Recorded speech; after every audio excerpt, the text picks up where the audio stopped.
What's going on, guys? Matt at Middleton Motorsports here, back up on the dyno with a classic here. So 71 Nova, and we'll get up on the dyno and check this thing out. LS swap. So this has a 6-liter iron block LQ9, BTR Stage 2 cam. Again, I'm just going off what the owner told me it's got, and I think it's a normally aspirated cam. 1 7/8" long tube headers. It's got a, kind of a custom cold air pipe there. I don't know if you want to, just intake pipe. And it got a bunch of other cool goodies. I'll jump off the dyno actually here, and we'll kind of take a look at it from the side. This is a cool car. I really like the old, off the top of my head, I can't remember what that color's called, but that kind of grass green, and it's got some cool patina on it. But this thing also has got, it's got Wilwood Brakes. It's got some tubular front suspension stuff, some QA1 stuff. Obviously the Weld Wheels. It's got CalTracs traction bars on it. Those things actually work really good for leaf spring cars. Custom exhaust with an X pipe. And obviously the LS swap. So, like I said, yeah, 6-liter iron. Still has the truck intake on it. That's gonna slow it down a little bit on the top end, but it is what it is. So, it's 5-speed manual transmission. Just trying to go over everything it's got here. It's got a Dakota digital dash, and billet shifter. It's got some Corbeau seats in it, and EFI wise, it's on Holly. So instead of a stock ECU deal, Holly Terminator X. That system works really nice, and for setups like this, easy to tune, really versatile on what type of engines it can run. And for the LS swaps, it's kind of the go-to, especially for guys just getting into it. So dyno-wise, where I'm at so far, 384 and 390 torque. That was a kind of a bunch of runs packed on top of each other. So IETs were getting a little warm, fan was running and stuff, but yeah, the Holly, I can just do back-to-back pulls on it and make changes on the fly. So I can kind of do back-to-back runs, kind of speeds the tuning process up a little bit. So the car's been sitting for a little bit. It's cooled off. IETs are going to be down quite a bit, and I'm going to set the camera down here. I'm going to do one more pull on it, and we'll see what it makes, and we'll take a look at the data logs, and I'll kind of go over a little bit on that Holly Terminator system, and yeah, we'll wrap this one up.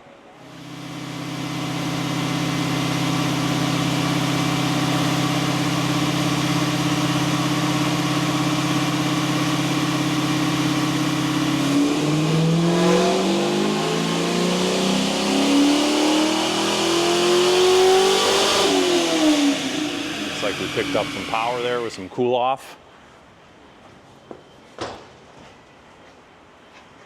So 392, 402 torque.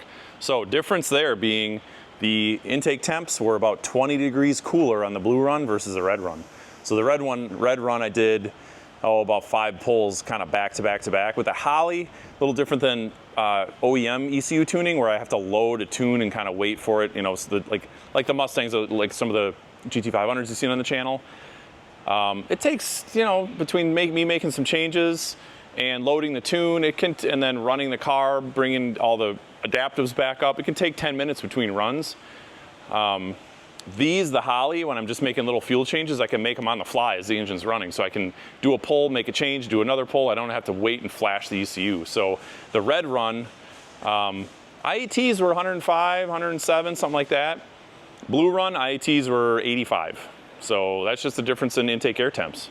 Fan wasn't running, wasn't sucking in hot air coming off the fan. So it's a good example of, I still had coolant temp in the 180s like I was before, but yeah, it's just cooler intake, makes more power. So, so the other thing, and I'll go back to this Dyno Graph. The other thing, you'll see this little kind of jagged drop off. This has stock 25 pound-an-hour injectors, and we are at the absolute limit of those things. So the Holly's is kind of cutting me off there early on the rev limiter, and it is what it is. Luckily, we're still peaking power like 5,600, so the shift lights is set at like 58 or so. So obviously that's something I'll let the customer know. He's got bigger plans for this car. So for now, this is still acceptable, I believe. Just got to bring the rev limiter a little earlier before you're completely maxed in the injectors. So I'll grab the laptop here, and hopefully you guys can see this. I know this gets kind of tricky in here with this glare all the time with the door open behind me, but I'm going to open up the last data log there. So Holly, I saved it quick. And I've done this before on this channel. I've done some Holly stuff on this channel before. And zoom in on just the wide open throttle area there. So I know this looks like just a bunch of numbers or just a bunch of lines and numbers, but I can kind of go through it. So the big thing I look at here is the center, and I'll get rid of this. Yellow is what I'm commanding for air fuel. We'll start with air fuel here. And that kind of teal line is the actual. So you can see I'm right. These Hollys are very good at closed loop fueling. It's probably not going to come up in the camera, but this really super dark blue line up here is the correction. And I'm like, yeah, 0, -1, -1, 0, 1, 2, 1. So I'm just barely correcting a smidge. I got this really dialed in really well. This kind of like dark yellow mustard line here, that's timing. Ramping in about 26-ish degrees of timing towards the top. That's where it liked it. I added a little bit of a bump in timing down here, and it picked up a couple foot-pounds of torque doing that. I usually keep the timing pretty conservative down, at the bottom there, 2,000 RPM, but usually when you're flooring a car like this, you're usually rolling up onto it from like 3,000, so I don't really concern myself too much with timing down low.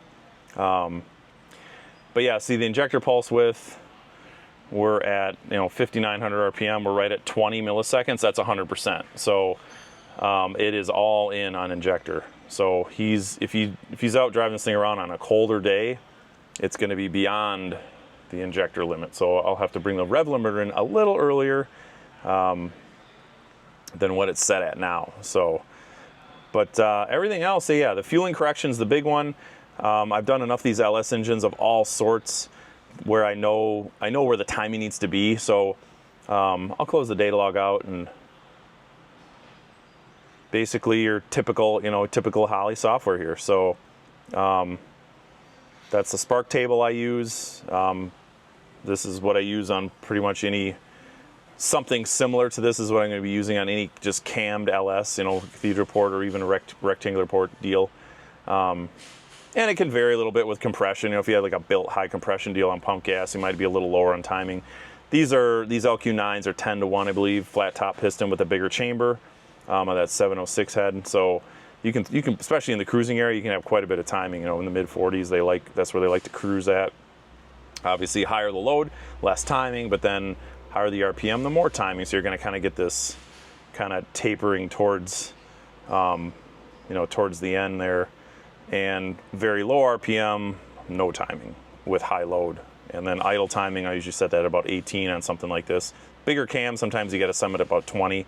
And then the Holly will trim it from there. Fuel graph, typical VE table. I really like the Holly in the fact that they have this learn table, and this will automatically populate as you drive it around a correction from actual to your commanded. So you have a desired table, and I've gone over this before, but you have this target air fuel table, you tell it a target, and it then tries to hit this target with the fuel trim, with the fueling, the automatic fueling, and then it will populate the actual fueling versus the desired fueling and populate a percentage. And you can just apply this right to the fuel table, and so you drive it around. And obviously I always go through, and I really, in any standalone or even in the OE stuff, I'll always look at my 3D table and see kind of how smooth it is. You're never going to get it really super perfect. You're going to have dips and valleys and stuff here and there, especially with a larger cam. Just the wave tuning of the cam and the intake manifold together will make you'll get kind of waves and pulses in the graph, but I don't want to see big spikes or dips in specific areas. I want to see kind of trends as waves and large areas moving up and down, not just like singular points. So that's why I'll look at these.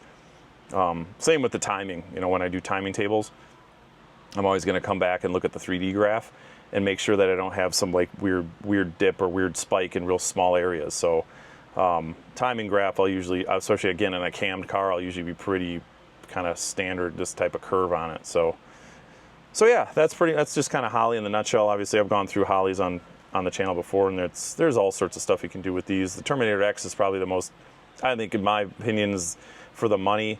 I know there's the new Holly Rebel that's out, and I've looked at that a little bit. It's a pretty sweet deal for the money. But the Holly software is just so easy to use, and there's so much support out there. I highly recommend it for anybody just trying to get in to fuel injection.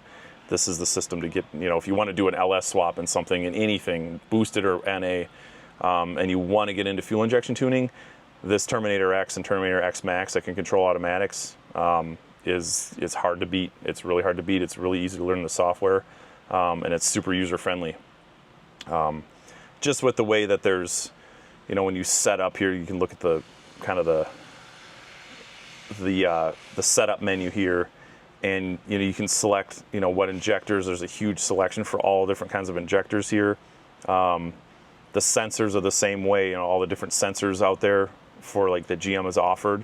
The drop down menus show all that stuff. So and it's just built into the software. You can just select it. You don't have to do some of the ECUs. You got to custom map stuff with the like slopes and min and max values, and this is all preset. You just drop down, select what you got, done.